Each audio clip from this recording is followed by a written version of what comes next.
one thing my dad died, I mean, the thing was like, I just said this, I looked at myself and I said, what's your excuse?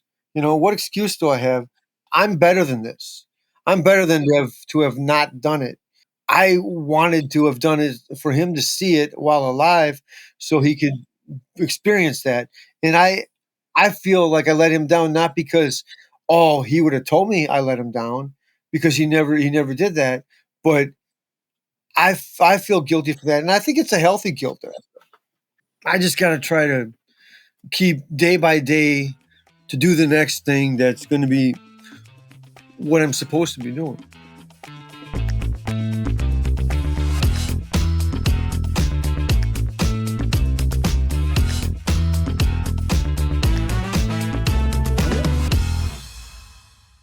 Welcome to AudioLife Memoirs, the podcast where we tell your story in your voice. I'm your host today, Carrie Purcell, and today I'm joined by Mark Connor, a boxer and writer who recently authored his memoir entitled It's About Time. So if you're joining us on YouTube, you can see the cover here. Within the pages of this book, you will find a collection of poems tied together through narrated stories that describe the people and situations that led to each poem. It brings emotion and insight to the narrative in a way that perhaps only poetry can do. And when the story begins, Mark explains that the title, It's About Time, refers to the common expression alluding to the inevitability that this novel would be written. It's about time it's finally happened, at least from his father's point of view, he believes. But by the end of the story, the title takes on a new meaning, that it's about time literally. The story is about time and how time is precious and fleeting and prolonged all at the same time, depending when and how you look at it. Throughout our conversation, we're going to hear about Mark's life, learning what helped to form and inform the stories he shares in his memoir and the person he is today. So Mark, I want to welcome you to the show, and feel free to edit my introduction if I got it wrong.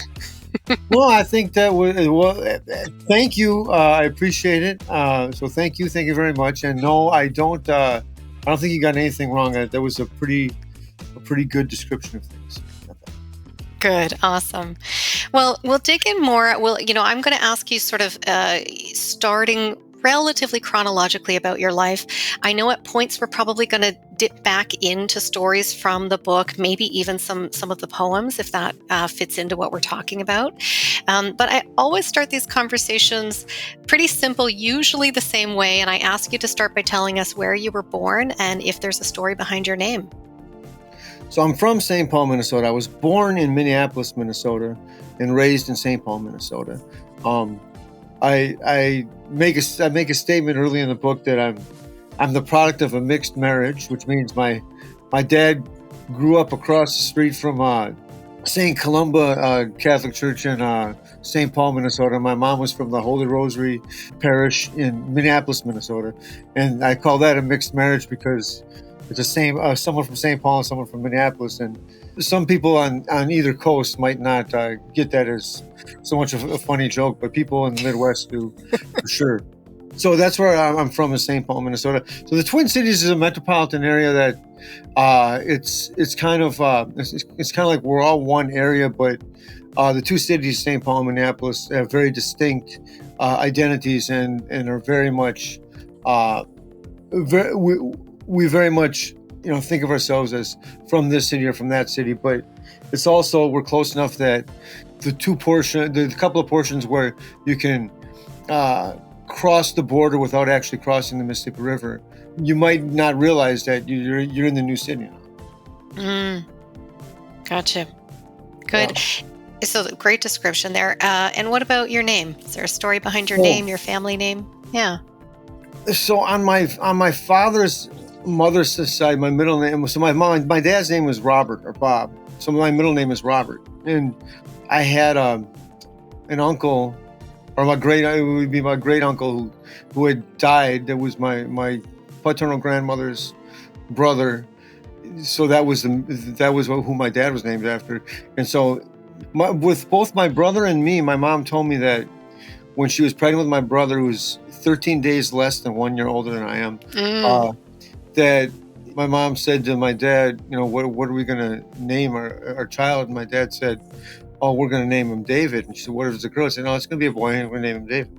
And then when she was pregnant with me, he said, "Well, we'll name him Mark." And she said, "What if it's a girl?" And he said, "No, it's going to be a boy, and we'll name him Mark." And that's it. And I don't know why my dad. I Love don't it. know why my dad chose either name. I have no idea at all. But apparently that's it. So, But he was so sure. Yeah. yeah. And the thing about it is that there's not a major, it's not some major symbolism for I got this name or anything like that. It wasn't. Yeah. And so you have your brother David, and is it the two of you? Do you have other siblings? Yeah, it's just you two? Okay. Awesome. And tell me a little bit about growing up. What was childhood like? I talk about coming from the east side of St. Paul, and really, the east. There's really a small section of full east side of St. Paul that's officially called the east side, and then the other neighborhoods, like right next to it, is a neighborhood, Dayton's Bluff or Mounds Park, where the Mexican American Boxing Club was, where I learned how to box. The pocket that I grew up in was a pretty quiet middle class pocket called Battle Creek. There's another section of St. Paul that's called Highland Park, which is the west end of. It's the geographically west portion of St. Paul, and I always tell people in St. If they don't really know about what Battle Creek was like, I tell them it's kind of like a tougher Highland Park, which is that it's a very mild middle class area, but people kind of had a little bit of an attitude, and so there were fights and stuff at the playgrounds and stuff like that, but nothing like a tough neighborhood where you had to worry about getting killed or anything, or gangs or anything like that. So it's pretty. St. Paul's always been a pretty stable city, and the thing about St. Paul and the difference between St. Paul and Minneapolis is that while we live in a time that's more secularized than probably it has ever been in the United States, St. Paul has got a pretty strong Catholic identity, and no child, for most of the existence of St. Paul, once it was developed, no child grew up less than 1 mile away from the nearest public recreation center and the nearest Catholic church. So it's like, and the metropolitan area actually has it's more than 40% Catholic. St. Paul and Minneapolis is a full metropolitan area, but Minneapolis would have more of a Lutheran identity than and St. Paul has more of a Catholic identity. So anyways, giving you all that explanation is just to say that I went to Catholic grade school growing up. Yep. My father had gone to this school called Cretin, and I call it Bishop Cretin High School in the book because people from outside of Minnesota might not realize that we're not talking about people who are actual Cretans, but that Cretin was actually the name of a bishop in St. Paul. So that was that wasn't all, and now it merged with its sister school, so now it's called Cretin Durham. We merged with Durham Hall, but Cretin High School was all boys Catholic military high school, and then it had a rival that was originally on the campus of College of St. Thomas, or now University of St. Thomas, but it moved out to a suburb called St. Thomas Academy. The Cretin High School was more kind of the real kind of more working class Catholics that went there. And then my dad told me that he wasn't a football player, but he told me that the football coach, whenever they played St. Thomas Academy, would tell him, and they were rivals, they're arch rivals, would tell the seniors in the locker room before they went out to the field, okay, guys, this is the last time to beat the guys who are going to be your boss when you graduate. So my dad, when it came time for me and my brother, to go to junior and senior high school, he was really adamant that he was going to make sure that we went to St. Thomas Academy. And I don't know that he just wanted us to get the best possible education we could. But that was all boys. I was there for 7th and 8th grade, and then in freshman year it becomes a military high school. So I had JROTC classes and everything like that. In that respect, it was a pretty mild mannered kind of upbringing. But then I got attracted to boxing when I was 10 years old. I begged my dad to take me to the gym. He took me to the gym, and I met this great guy named Emmett Yanez, one of the 4 boxing coaches I mentioned in my in the first poem that appears in the book. And he was it was a really interesting thing because my mother's my mother's father, when he was 17 years old, and I kind of mentioned this at a certain point, right, where I mentioned I don't talk about their names or their backgrounds that much, but I mentioned very briefly my maternal grandparents and how my grandfather had been a waist gunner on a B-17 bomber in the Army Air Corps over Germany in World War II. When he was 17 years old, he had dropped out of high school, and he ended up getting into the Air Corps. He died when I was 9 years old. Pretty suddenly, he had a heart attack at age 54, and I didn't realize it until in 2016, when I was about to go to the visitation the day before the funeral of Emmett Yanez, my first boxing coach. He was Army Airborne, World War II, fought in the Battle of the Bulge, was part of the whole D-Day thing, and was a hero. He was awarded the Bronze Star. I was thinking to myself, wow, he kind of replaced my grandpa. It was like a year later. It's like, here comes a guy that comes into my life. And I was seeking this out. He was a guy that was also a combat veteran from World War II. And he taught me about bravery and about this aspect of manhood that I think is something that's really necessary. It's kind of a rite of passage for boys to go through. We all go through challenges, but there's a certain sense of real physical challenge that and difficulties that I think are really necessary as boys are growing up, that they have to go through to enter into manhood and to feel confident about themselves. And the fact that I learned how to box actually gave me it really improved my confidence in life, generally speaking. Yeah. And I had problems in school, and I never considered myself really a great student, but my father was always really adamant about reading. At that time, coming up the 70s and 80s, at the time there was the St. Paul Dispatch, which was the morning paper, and then the St. Paul Pioneer Press was the evening paper. Then there was the Minneapolis Star, which I think was a morning paper, and then the Minneapolis Tribune was the evening paper. So my parents got delivered to the house all 7 days a week, all 4 of those papers. And wow. And they always had, they'd go to the library and they'd come back with 10 books apiece. They had bookshelves and everything like that. And I didn't like to read or anything like that at all. And I had a little bit of trouble with it. And my parents, when I started boxing that Christmas, they gave me a subscription to the Ring magazine, the most famous boxing magazine in the world. And the thing is, what kind of attracted me to boxing is I kind of had an idea before that of being a bodybuilder, but then I really liked the action of boxing, and I liked I was really impressed with how in shape the guys were, and I always liked just looking at the muscles, and I kind of wanted to have muscles like that. And so what I would do is I would look at the pictures in the magazine, and and the aestheticism of just of the fight itself and what the whole atmosphere of it, and I really loved that. And so then I would read the captions underneath it, right? And so I'm reading the captions, and then I would go to the rankings from heavyweight down to junior flyweight, and they'd have the champion, and then they have the 10 contenders. I'd read them in order, and I'd start to memorize them. Before graduating high school, or maybe early in college, one time my brother looked at me and said, you're so dumb, or you're so stupid. You didn't even know it. Mom and Dad tricked you into reading by buying you the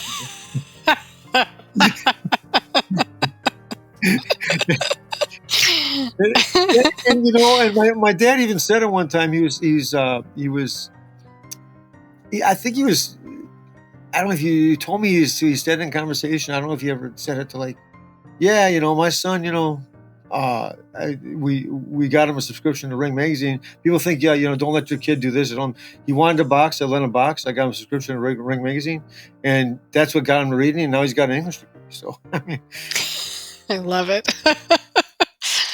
Yeah. Well, I respect your parents' approach. And my next question was, what was family life like? Which I feel like you've just started to dig into. So tell us a little bit more about family life, maybe focusing on your parents. It was,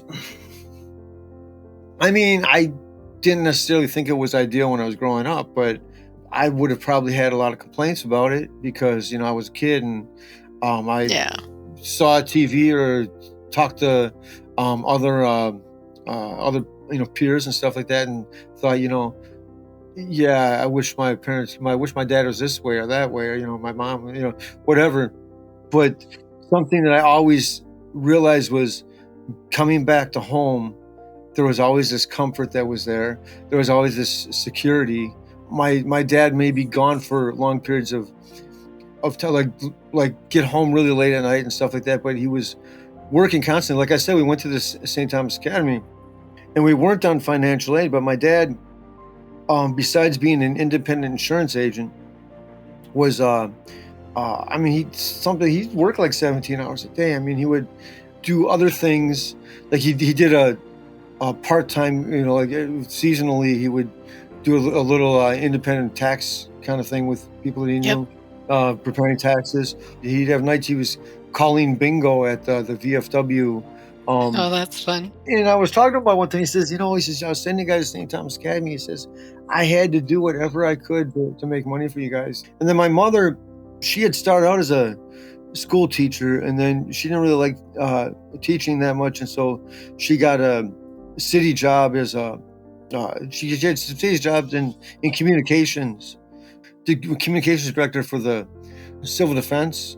So for like the tornado warnings and stuff like that. And then she ended up transferring that to Como Zoo, our local city zoo. It's actually a city-owned zoo. She ended up becoming a grant officer for Department of Planning and Economic Development. And then when I was entering 7th grade, she had a conversation with my dad, and they decided they wanted to do something else. So she wanted to do something else, and she went to law school. And so when I was a sophomore in high school, she got her law degree. So she's doing all this kind of stuff, and taking out the loans and all that kind of thing. Sure. And I think back on it, and I think, in some ways you think maybe we're not getting that much attention or something like that because my parents are doing all this stuff. But my mom was there every night, and then my dad would be there too. I would miss the family dinners because I'd be at the boxing gym, but they were always there, and they were, and I think about a lot of kids, they grow up right now, like dad's always home at night. The place he sleeps is in the bedroom with mom every night. You know where he is. You're not worried about that. And I think that's such an important thing. It's an important thing that I think a lot of people don't realize the value of it. Is Pope John Paul II wrote this book, which I haven't. No, I'm going to sound really erudite when I mention this but it's that thick, and I've only read about 100 pages of it, and I set it aside about 4 years ago or 5 years ago when I tried to read it. I only got that far, but he wrote a book called Love and Responsibility, and it was written in 1958. He was Karl Wojtyla, the cardinal at the time. He wasn't Pope yet. And it talks a lot about sexuality and the nature of relations. And it's the precursor to the really famous book that he wrote that in Catholic circles is really embraced now, called Theology of the Body. But he says, first of all, he says human beings are relational in nature. And the second thing he says is every human being, and this is from the moment of conception, every human being has a first relationship with two people. And those two people are biological mother and father. And I think about this, about you want to do someone ends up being raised by people who are not the biological mother or father. Well, the thing is, you have, even if you're separated eventually from that moment, because you're of their DNA. I mean, you're exactly a combination of those two people. You have a relationship to them, whether that's been developed or not. Flashback to the very beginning of the answer to your question. What was life growing up? I come from a pretty intense family. We're pretty emotional. When together, we have no problem expressing ourselves. And maybe we get a little harsh, and when sometimes harsh with the language, right? And it wasn't there was no abuse or anything, but Dad was, it wasn't like you're not gonna get a spanking or stuff like that.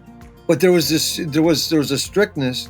My brother and I fought like cats and dogs, and he could beat me up until I could box, and then when he couldn't beat me up anymore, he'd attack me, and then when I could kind of get him subdued off me, or get him off me, he'd immediately the next chance attack me again. And there are times we had fights for hours, and but we loved each other, and there was this security and stability. When I think about it now, and I spent 13 and a half years working with specifically in the community with Native American Indian children. Yes. I was with this temporary emergency homeless shelter for kids aged 5 to 17. From all backgrounds, though, I've met people that have grown up with a less stable structure than that, and it's really an amazing thing, to think about how lucky I was to have had that childhood. So anyway, yeah, that kind of leads me into the mediocrity of what I've become since. Oh, stop. Well, I was gonna say that was a great answer to what was family life like. Really clear picture, great description of your parents and the importance of that connection and the stability. And siblings, maybe, I don't know if it's siblings, if it's boys, if it's the age proximity, but yeah, siblings fight. Yeah. Doesn't mean you don't love each other and Right. all of that. But my older brother definitely picked on me. Still does.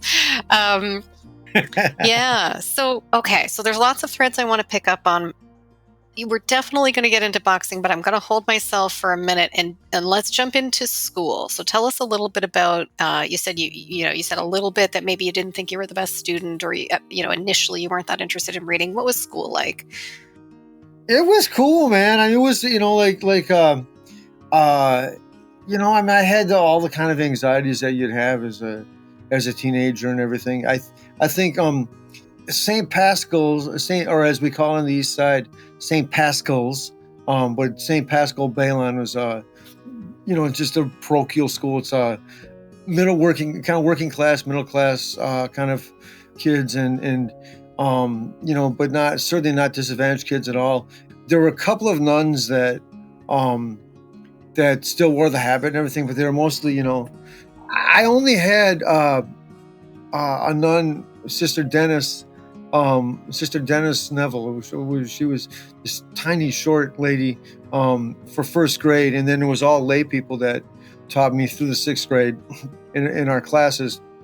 And then after sixth grade, I went to St. Thomas Academy. So that's 13 miles away from where I grew up. And the one difference is that St. Thomas Academy it was founded to be an elite Catholic high school by Archbishop John Ireland for the purpose of educating future Catholic leaders. The kids that went to school there, they're from way over the other side of town or from farther suburbs. And so then there's this girls' school, the Convent School of Visitation, that's right down the hill from it. The one kind of thing about me is I don't think people would consider me a shy person.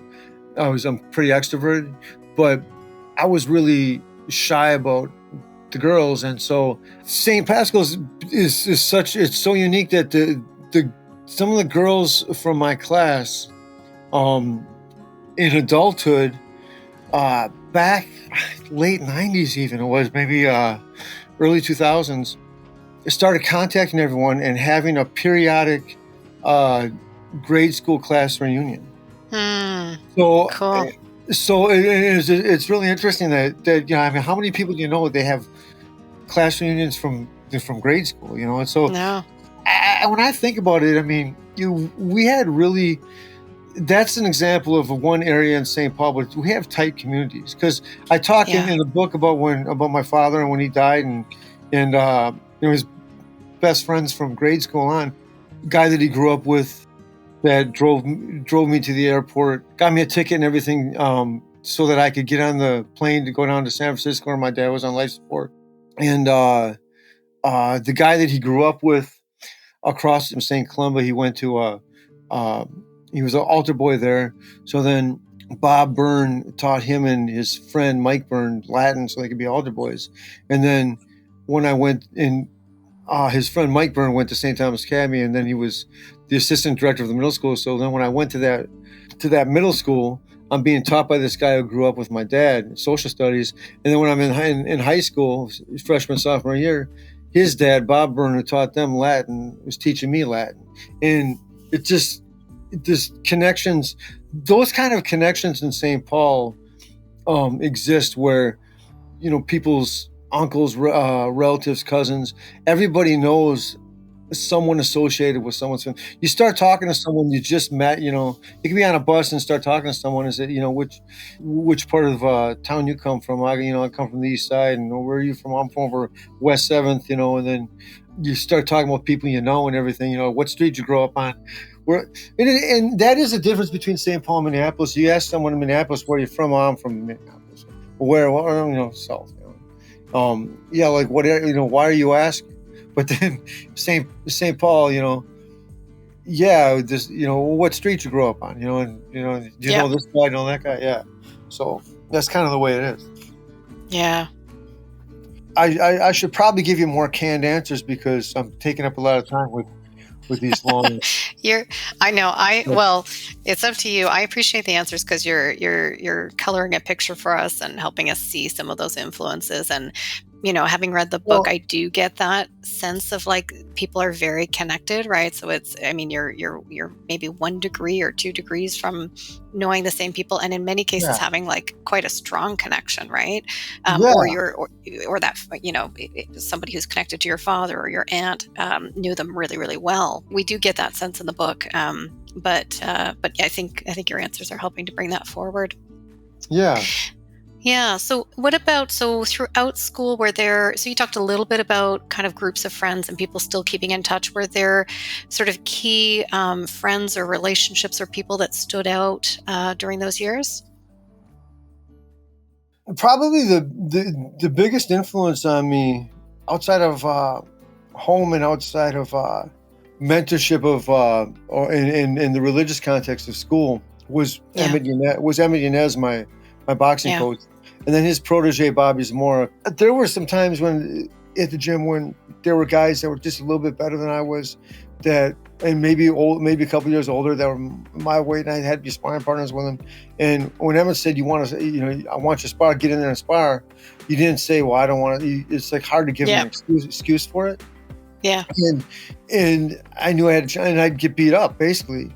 Not beat up badly where it was dangerous, but like I'm actually losing this sparring session, if you scored this fight, and I would really kind of get me down to myself, my ego and stuff like that. But then there were times I'd come home and I'd go in my room and cry, and stuff like that. But eventually, each of the guys that I had those kind of gym battles with, I eventually won them, and each of them eventually quit. And I kept going. And the thing is, one thing Emmett taught me was to face fears, and he taught me this bravery thing. I did have close friends and everything. There is the one friend I mentioned in I've got the poem My Now Departed Brother, David Reese, and he's actually the first black kid that was ever at St. Pascal's, and then he ended up junior year. He was going to Johnson High on the east side, which it could be a rough school. I found out later that he had some guys that were he had some problems with, and some kind of violent encounters with there, and he just had to leave that school. He ended up getting into St. Thomas Academy junior and senior year, and then I connected up with him the year after we graduated, and we hung out for a lot. And then he lost his life in a motorcycle crash in 2018. And there are people like the guy. If you look at the credits in the book, the first guy I list is Dan Flynn as my literary advisor. He's actually got a jacket quote on here. So, It's About Time, Millions of Copies Sold for Dad is a book everyone should read. Author, poet Mark Connor bears his soul through stories and poems that will change your spirit for life. That will enhance your spirit for life. That's a video. Dan Flynn. So he wrote the book Famous Minnesotans, Past and Present, and his younger brother is Vince Flynn, who is a well-known, very successful spy novelist. And he unfortunately died. I think it was in 2012. But I didn't know him that well, but he was my company commander my freshman year of at St. Thomas Academy, and but Dan Flynn was a freshman football coach, and I started boxing. My dad said, "Hey, I can take you to meet someone that can tell you about boxing and everything." It was on a Friday night, and I had just started football. It was 5th grade. I'd played in one football game, but people weren't showing up to class. I mean, not to practice. And so the one practice that someone wasn't there, the coach said, if the next guy doesn't show up to practice, is off the team. And it was Friday night, and I was thinking, I'm going to go. Okay, we're going to go to this, whatever this boxing event is, and I gotta make sure we gotta get done with football practice and get home. And so I'm thinking about going. That my dad got home from work, whatever he was doing, and says, "Okay, you ready to go? To this boxing event?" And I says, "Well, I got to go to football practice first." He says, "No, I'm not going to do that. I'm just too busy. Either go to football or you go to boxing. But if you don't go to boxing, I'm not going to take you to it." He said, I decided to himself, "Well, I guess I'm off the team." Okay. And I didn't tell my dad. It's okay. Well, let's go. And so I hadn't played football at all for the next 4 years. And then freshman year, like I said about, feeling kind of awkward around the girls and everything, I thought it would impress the girls over at Visitation more if I were a football player, because it's such a football dynasty school and everything. Yeah. And so I had started cross country, but I quit and I was playing football. And Dan Flynn, who had graduated this school about 8-10 years earlier, he was, or maybe a little less than that. He's not that old. He was the assistant freshman football coach, and I was third string linebacker and I was third string running back. But he kind of made a connection with me, and he really encouraged me a lot and thought that I was really determined and everything like that, and was always really encouraging. And then about 10 or more years ago, I saw him on social media. He would do these posts. He'd go to these different music events in the clubs around town and do live streams and stuff like that. And so I started communicating with him, and we kind of, when I ended up writing this book, he's the first guy I brought the manuscript to. And then the other guy, who won the Midwest Book Award, he's just listed as Klecko, but Danny Klecko, I mentioned a story about him in the first part of the book. He's the second guy that I gave the manuscript to give feedback on it.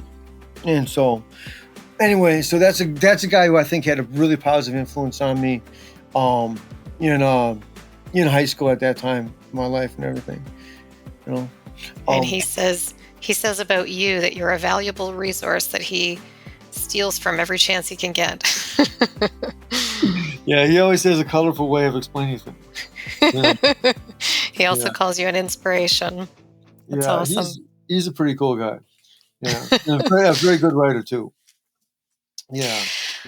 Wow. Okay, so let's dig in. So you got an interest in boxing at 10 years old. How did that come about? It sounds like your parents or your dad just kind of supported it as soon as you said you wanted to do it. So talk to us a little bit about that. How did you discover boxing? What were you drawn to, and how did you get into it?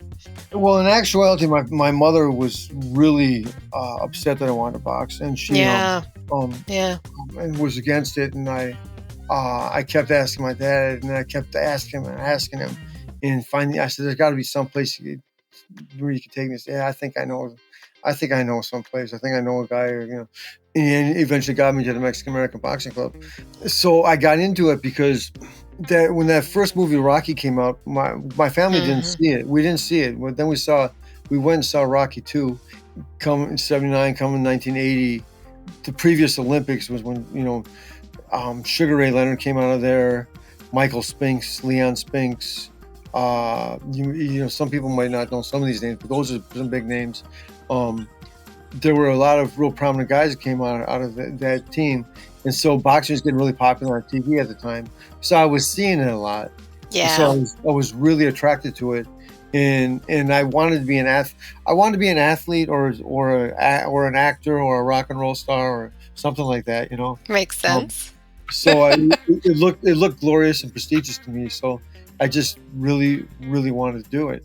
And I didn't get pushed around that much, but I was smaller than most of the girls when I was younger than 10 years old. And I didn't get pushed around, but if I did get pushed, if I did get into a conflict with kids, I'd fight, but I wasn't necessarily going to win. And once I started boxing, it really, it really actually it toughened me up, and I guess I was probably tough for it anyway, but it toughened me up, and it got me. I became a much better athlete at everything, just much more disciplined. I'd get up in the morning and go run, before school. Yep. And I'd be at the gym every day. I loved this so much that instead of going out and riding my bike or, throwing a ball around with the other guys, I'd be at the gym. And when I was hitting the bag or whatever I was doing, in my mind, I was being the famous fighters I was watching on TV. That was my way of playing when I was a really little kid. Yeah. And now for a word from our sponsors. Ready to share your stories and life philosophy? Or capture those of a parent or grandparent? Or maybe a corporate package is right for you to build connection across your workforce and add value to your clients. Visit audiolife.io today to learn more. Our listeners will get 10% off using discount code GIFT10 and order number AudioLife Podcast. AudioLife, where memories find their voice. So we were talking about boxing. You were saying, as a kid, it replaced sort of the kind of playing with a ball or some of those other activities. Initially, your mom, as you can imagine, a mother would be not keen on you getting punched in the face or punching other people. Right. Did she come around to it? Yeah, she'd come to the fights and stuff like that, but she hated it. I mean, she always told me that she really had a real problem with it emotionally and everything, so I think that if you read, it's not mentioned in the book here. The book is written when she's alive, but in my bio that was sent to you, she died October 22nd of 2023, and she had told me before that she when she was going through her suffering, she told me that she really wished she would have got me to quit boxing a lot. I really wish I did, Well, okay. So a big part of your focus, your passions, your work, and your career are boxing and writing. What were some highlights and some challenges along the way? You reference a few of these in the book as well, but whether it's from the book or outside of the book, or whichever side you want to focus on, what were some of those highlights and challenges? I had this kind of internal pull between the two, and I had this. I think that it's something. Maybe I've inherited this. Maybe I'm.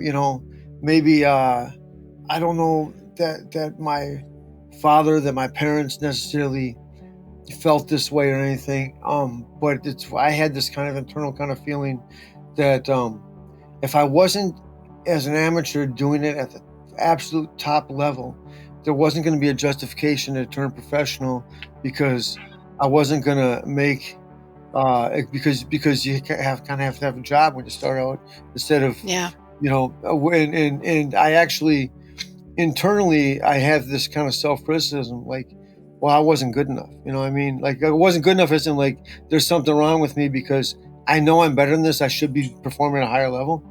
And then I kind of had this notion that I'm kind of looked down on as not being very intellectual because I'm a boxer. And I've got to really kind of achieve academically. And writing was the one way that I could actually show that I had some kind of intelligence. I could tell a good story, and I can articulate myself well, and I understand. I've got a good handle on how the language is used and on vocabulary and everything, Yeah. and I can understand concepts.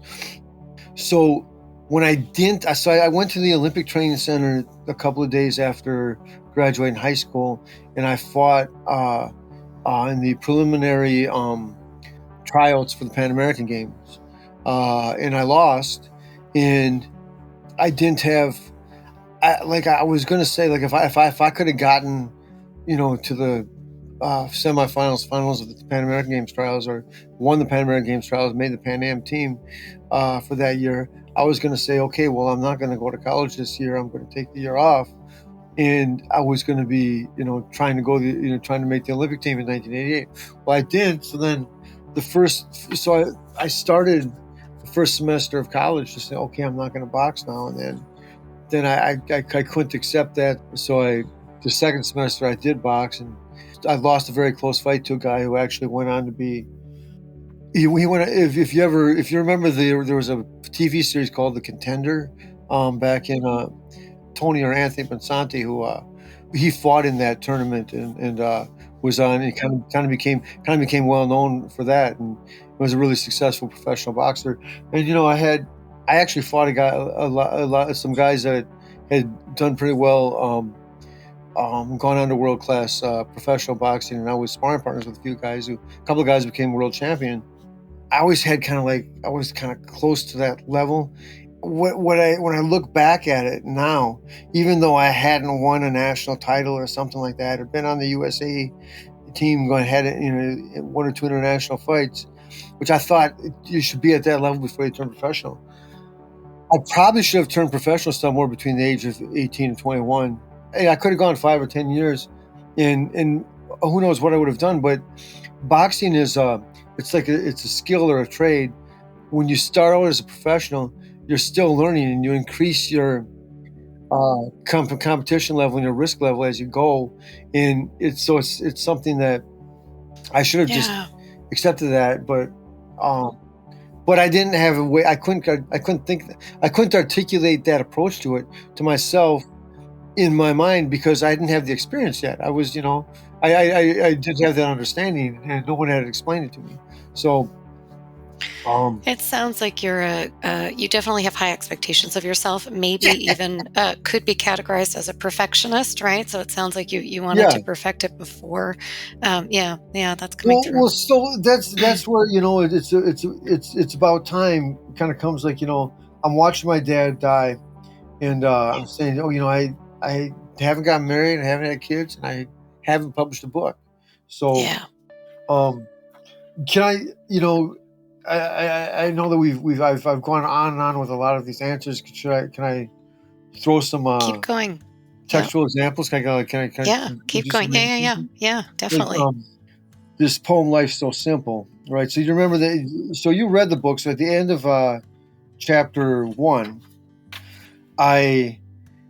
this poem I wrote to a really beautiful young lady that had to just kind of figure some stuff out in life, and so I was kind of walking away from me. So it goes, as if to pray, you start the day in meditation on your bicycle wheel, the separate spokes united in the center. You want me to be blunt, you say. I want to be direct, but fear I'll frighten you away. The final action is the original intention.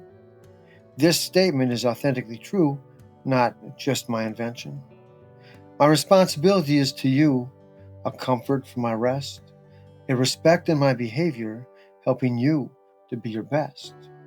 You can push me away, invite me to stay, or walk with me today, but we met for a reason, to teach each other and learn. Such a fact comes not from acts, but is a grace we did not earn. Demons distract, demons lie, and demons discourage us from our destiny till we die. Friends encourage, friends assist, and friends persist with love on which we rely. Your guardian angel already talked to mine. Together they have watched us share laughter and argue to the point of crime. You know they're sent by God who really does exist and is not a tyrant or a terrorist.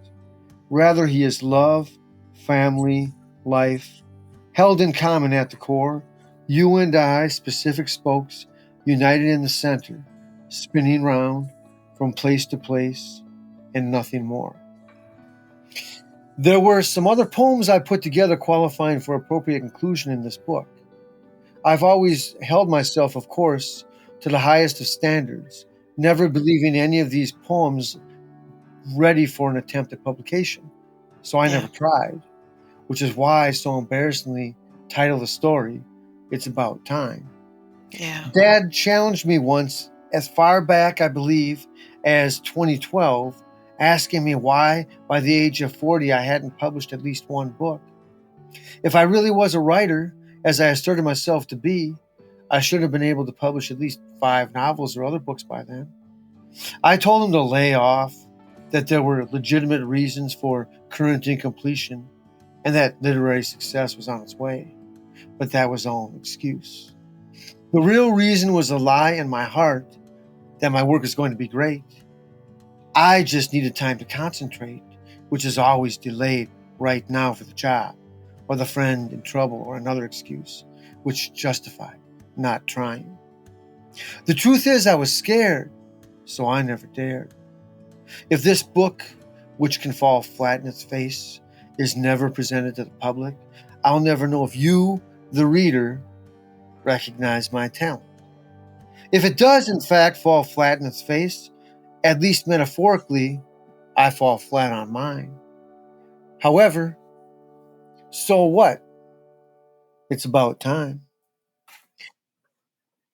And so, I think the next chapter, part of the next chapter, after the poem Doing It Badly, I have another kind of, a little explanation of things that gives a kind of real poignant point at the end. But that right there, that kind of answers some of the questions you're talking about. I never thought these poems ready for publication, so I never tried. I never did. Yeah. The real reason is I was scared, so I never dared. I mean, honest to God, truth. If someone's going to fight me, I fight them. And I'm not afraid of a fight. Yeah. But I tried. It has to be a fear. I tried to perfect myself so much. I fought a guy when my Achilles tendon it didn't rip, but it was just terribly inflamed. And I fought this guy. I wasn't in shape to fight him. I fought him because I thought, this is going to be the last time I'm going to be able to make it to trying to make it to the USA National Championships, and I shouldn't have fought him because I fought with injuries before, but this guy, he dropped me, and he shouldn't have been able to, and I dropped him before. Yeah. And so, just different stuff like that. Psychological things, Well, so basically those reinforced your, I'm not ready, I have to perfect it, I shouldn't have, I should have performed better. I wasn't ready. Is that part of the cycle there? Yeah, I'd say so. Yeah. It's not that different from looking back sometimes, like Marlon Brando did in On the Waterfront, and saying, I could have been a contender. Yeah.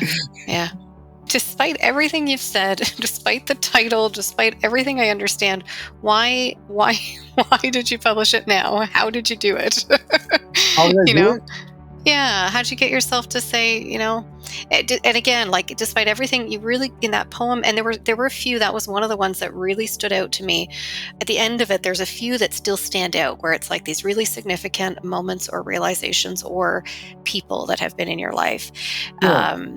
And this was one of them. And so what's the line between There's the hesitation, there's the fear, the perfectionism, maybe a little bit of certainly high self-expectations, certainly expectations from your father as well. Mhm.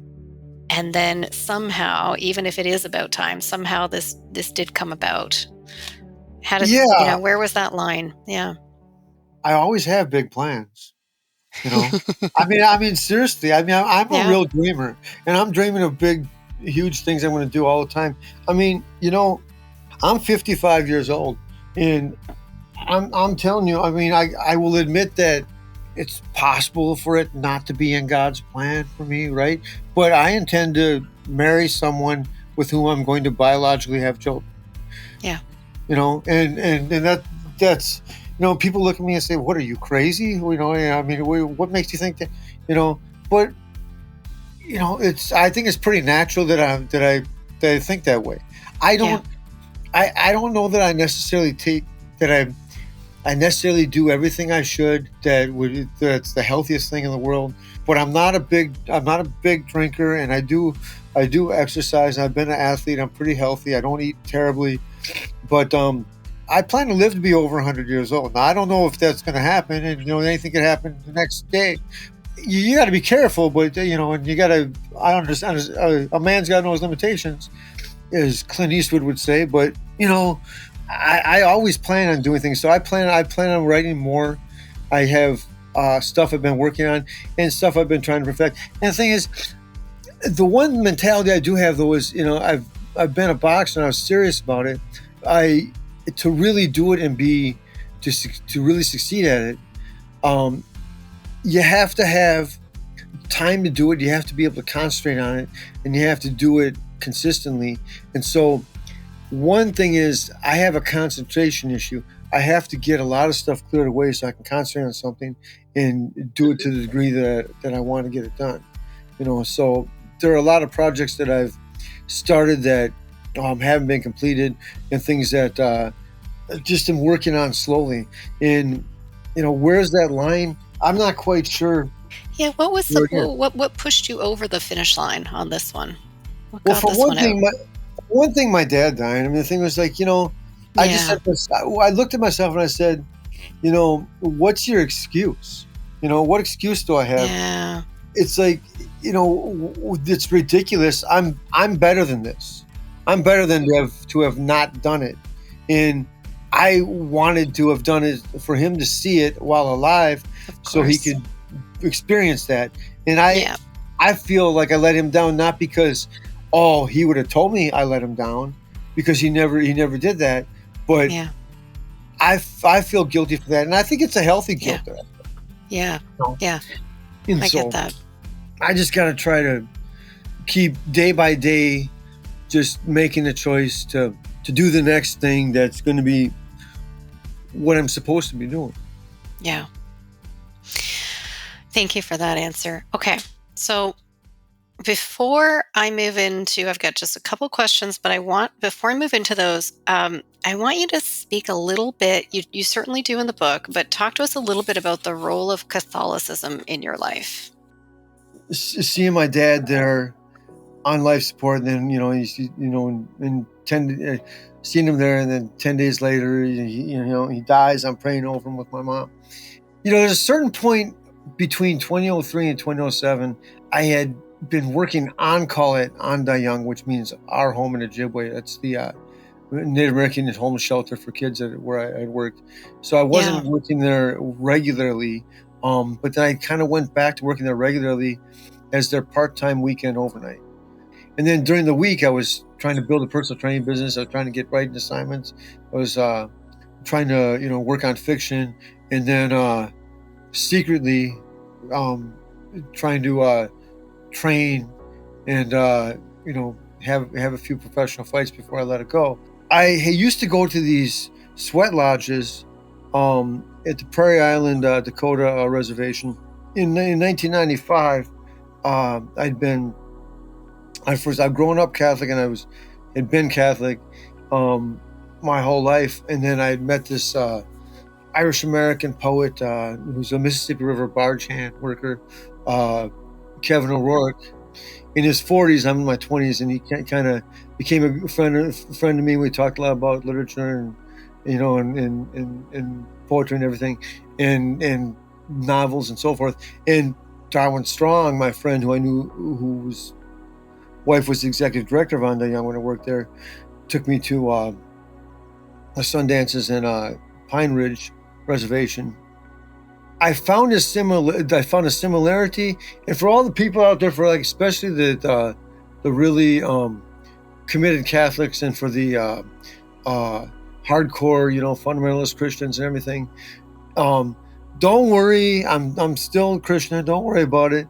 And I wasn't, but just open your mind and respect what I'm saying about these comparisons. Yeah. There were some parallels to the two different experiences of faith.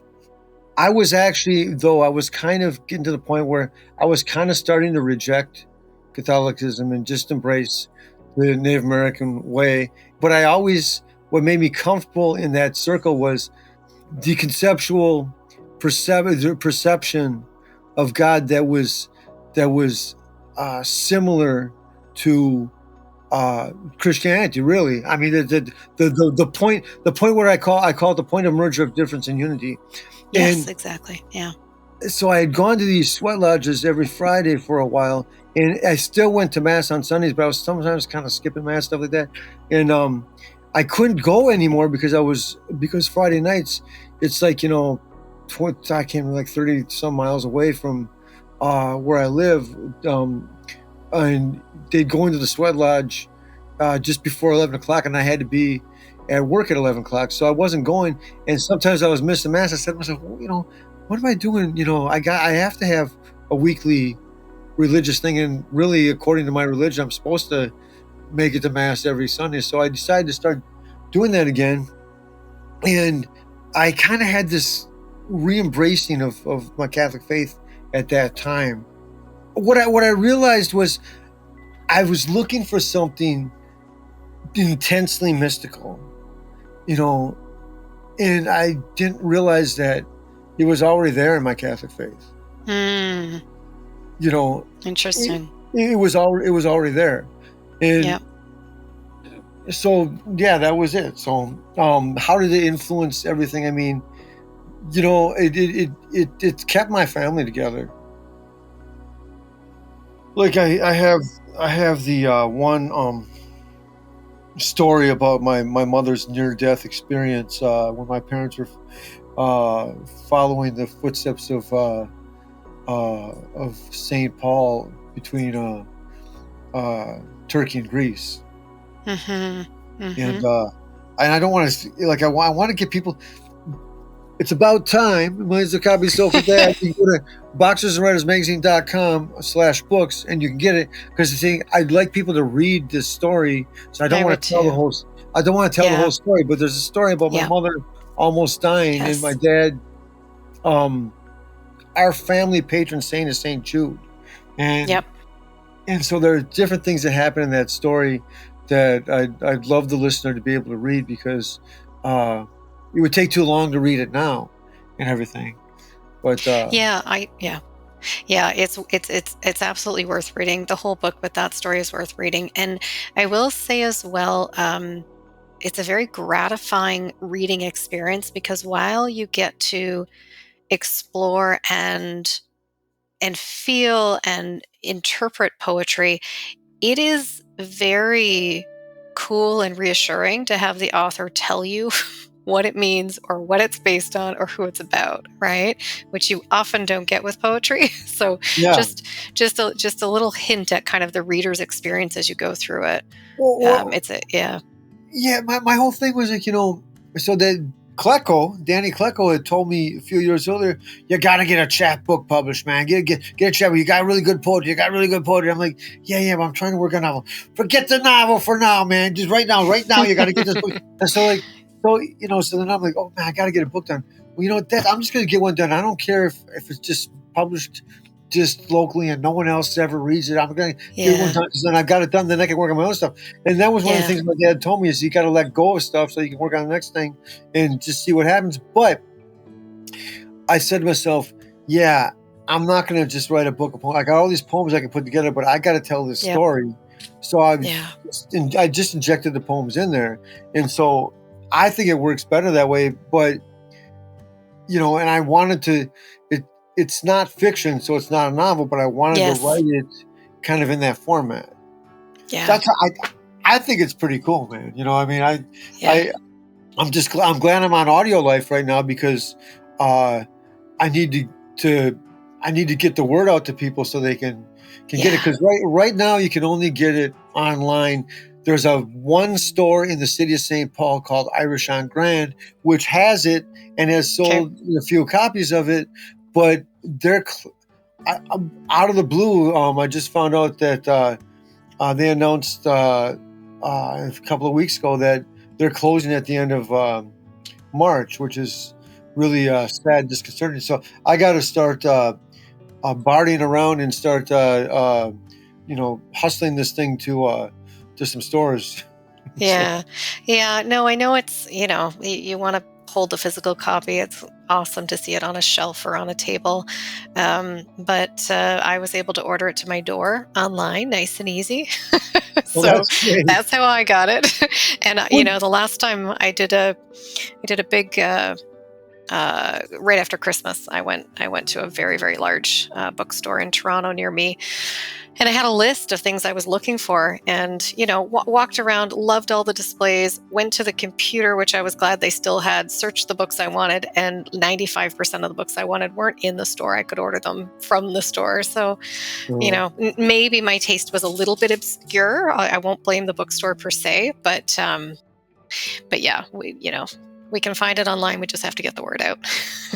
Yeah, well, but you did get, we did send you the I got a digital copy. right? I got a digital copy from you, which I appreciate, and I know everybody sends it. I like to have the physical copy, and I don't talk about it a lot on the podcast, but I spent the first half of my career in publishing, so the idea of supporting the publishing industry and the authors behind it has always been a big part of, my belief, so I'm happy to get a physical book. I've come around to enjoying audiobooks when, for the right kind of book in the right time of my day.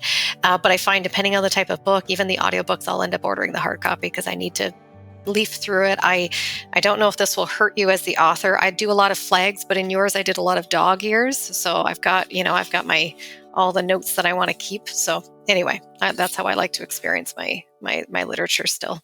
That is really cool. So I have a couple of sort of closing questions. It doesn't mean we can still jump around. We can still grab things out of the book as wanted or needed. But I want to ask you: do you have advice for younger generations, people listening, whoever whether it's a younger you, it's a younger boxer, it's a younger writer, whoever it is in your life that you might have some advice for? Well, the younger me. Yeah, let's start there. I like that one. Work harder. Work harder, stay focused. Work harder, stay focused. Snap out of it. Forget her. She's not. There's no reason to be crying over. And I'm talking about high school, man. Like, nah. Yep. What are you thinking about, man? Because I look at times that I came so close to some stuff. It's like, forget about it. Don't worry about it. Get back to today because, man, I worried that I had too many losses as a boxer so that it didn't look good enough as opposed to, just keep going because it didn't matter. What matters is is this fight, not the one from yesterday. Yeah. And in terms of younger people now, be here now, be in this moment. Don't think of don't hold on to the last moment. Don't be trying to reach towards the next one. Stay focused. Get all the stimulus away from you and concentrate on things. And there is a God who loves you. You're worthwhile, and find someone. Find if you're to the young men especially, find girls that you might be able to build a future with. Someone that wants to have kids, and just have kids. Get married and have kids, and don't worry about it. And the other thing I would say to young girls and young ladies. So I'll put it this way. So to younger people, find someone who will for the women out there, hold yourself to the highest moral standard, and so that the man who wants to be with you has to prove himself worthy of you, morally speaking. Yeah. Because that's family is everything. And this whole idea that, well, I can have, there's plenty of time, let me build all this stuff, I can have kids. No, there's not plenty of time. Yeah, there's not. So that's really like it is. It's about time, right? So the thing is, the only time is now. So you gotta do the serious stuff now, and just don't worry. Enjoy yourself, but don't be wasting time. Yes. Don't be wasting time. Well, words of wisdom that definitely resonate with me, and I know they're going to resonate with others listening as well. I really can't take the conversation anywhere else because that's still all sitting with me. So I will just ask you my last question. Is there anything you wanted to share that we haven't had a chance to talk about yet today? So there are 2 poems basically. Let's do it. So the one poem is the first poem of the book, and then the next one it's got a little bit of a narrative after it. So the first poem, it's called The Perfect Metaphor, written Monday, August 21st, 2017. The perfect metaphor to describe boxing is jazz. There's a rhythm to every fight. I learned that from Dennis Presley, who learned it from Rock White. A fighter has a rhythm, and the only way to beat him is for you to break it and establish your own. That's where improvisation begins. No one knows where it will lead or where it will end. Jazz is the perfect metaphor to describe boxing.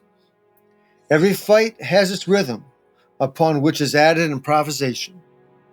I learned that from Dennis Presley, who learned it from Rock White, who practiced collaboration with Emmett Yanez and Bobby Zamora, the 2 men who taught me to fight.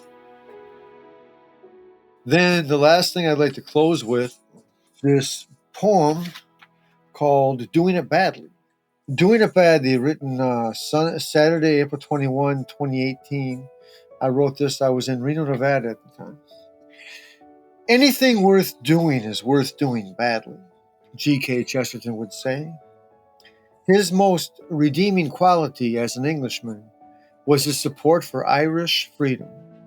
His second most redeeming quality was his wisdom. Anything worth doing is worth doing badly. So it was with you, even though what I decided to do drove you away. I have seemed a beast with a horn, just a losing warrior, all battle-torn, stumbling clumsily through emotional folly, not willing to admit the moment had passed and it was time to go home. You were another purpose for me, a budding young lady of beauty and need, rejecting my heart and the love I did bleed, clutching your pain as if it were greed, me standing still, alone. Maybe I was supposed to just walk away, get to bed early, greet the new day. But something in your touch, something in your sigh, something in your smile behind your dark eyes said you were worth it. Yes, it is true, both for me and for you.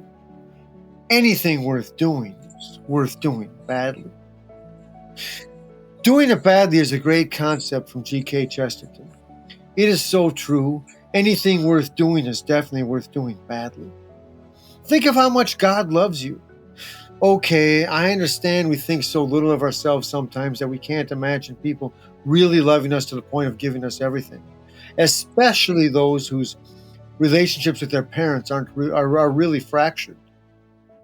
My heart grieves for those who don't have loving, sacrificing parents like I do.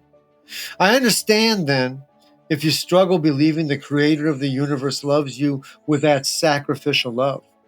He does, though, which is why it's so worthwhile loving him. God gave you, the individual that you are, the sun you see in the morning and the moon at night. Whatever your troubles, be they a yearning for alcohol, a sexual selfishness, or anger and frustration, it's worthwhile to engage that battle for the love of God. You are so imperfect, like everyone else, that you will inevitably fail at loving God.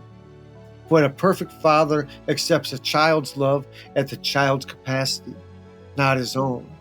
So go ahead, love God badly. It's the only way you can. Very well articulated. Perfect way to end. So I'd love to talk more, but that is the way that we should end this conversation. And I want to thank you so much for spending your time with us today, sharing your words both in print and on this podcast with us. It's been a pleasure. Appreciate it. Thank you very much. I really appreciate it. And all the best to you. God bless. The rest of the year is great for you, and I hope that we're in touch as time goes by. Thank you so much. The same to you, Mark. Thanks for listening to AudioLife Memoirs, the podcast where we tell your story in your voice. I hope you enjoyed our conversation today. I've been your host, Carrie Purcell, one of the founders here at AudioLife, and we could use your help getting the word out. If you like what you heard from us, please review and rate the show. Or if you know somebody who would be a perfect guest for us to interview, get in touch by emailing us at hello@audiolife.io. We appreciate you, and we'll be back in a couple of weeks with our next story. If you like what you heard today, consider recording your own AudioLife private podcast or giving one to a loved one for a unique and memorable gift. Today, AudioLife listeners will receive 10% off using discount code GIFT10 and order number AudioLife Podcast. Also, remember to rate our show and subscribe so you'll never miss an episode.